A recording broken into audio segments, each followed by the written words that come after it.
ideas and have already led us far down the road to a dismal fate. Unless corrected, they may become a fatal flaw indeed. Narrow horizons and short time frames are always misleading. That's why it's impossible to determine whether, even in the dramatic changes we see over a lifetime, we're witnesses to a descent into chaos or a profound revolution that will lead to a better future. A wider view, one that encompasses humanity over the millennia and the world over the eons, is required if we're to discern the true path of our evolutionary trajectory.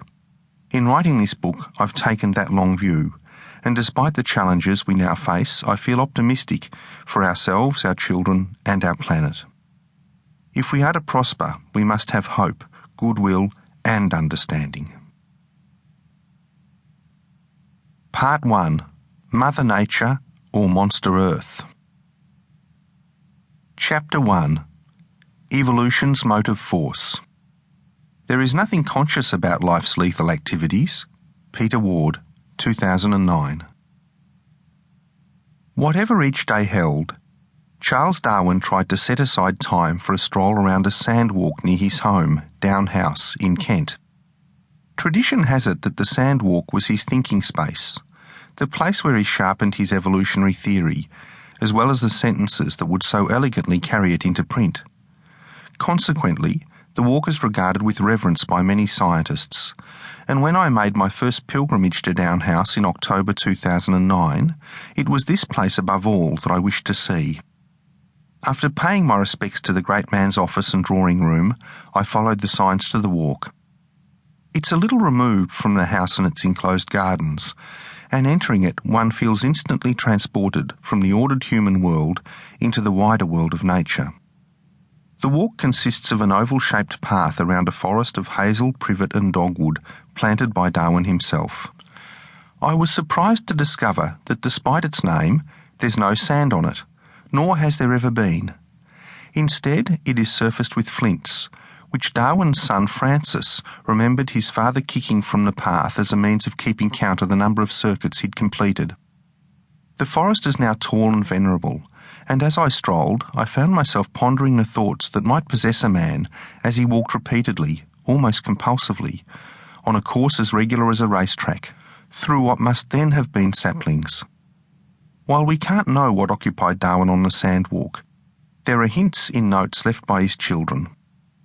As they grew up, they took to playing in the walk, and often distracted and delighted their father with their games. To a man immersed in complex reasoning, such disturbances would surely be resented, so perhaps complex theories or elegant sentences weren't the things that occupied him after all. It's my guess that during this repetitious physical activity, Darwin was mentally fingering his worry beads, and looming large among his concerns were the implications of the theory he's now famous for. Known today as evolution by natural selection, it explains how species, including our own, are created. Natural selection, Darwin understood from his studies, is an unspeakably cruel and amoral process. He came to realise that he must eventually tell the world that we're spawned not from godly love, but evolutionary barbarity. What would the social implications be? As his discovery became widely understood, would faith, hope and charity perish?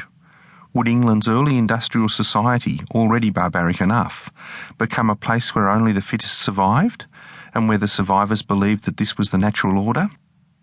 Might his innocent-sounding theory turn people into cold-blooded survival machines? Charles Robert Darwin was born in 1809 in Shropshire, the son of a wealthy society doctor. Baptised into the Anglican Church, he was expected to follow his father into medicine, but the cruelty of surgery in the pre-anaesthetic era horrified him, so he quit his studies in favour of training as an Anglican parson, and in 1828 he enrolled in a Bachelor of Arts degree at Cambridge. This was the necessary prerequisite for a specialised course in divinity, and in his finals he excelled in theology, while barely scraping through in mathematics, physics and the classics. Darwin's plan for a life of bucolic vicardom, however, were deferred when, in August 1831, he heard that a naturalist was needed for a 2-year voyage to Terra del Fuego and the East Indies, aboard the survey ship Beagle. Although his father initially opposed the venture, Charles won him over and was accepted as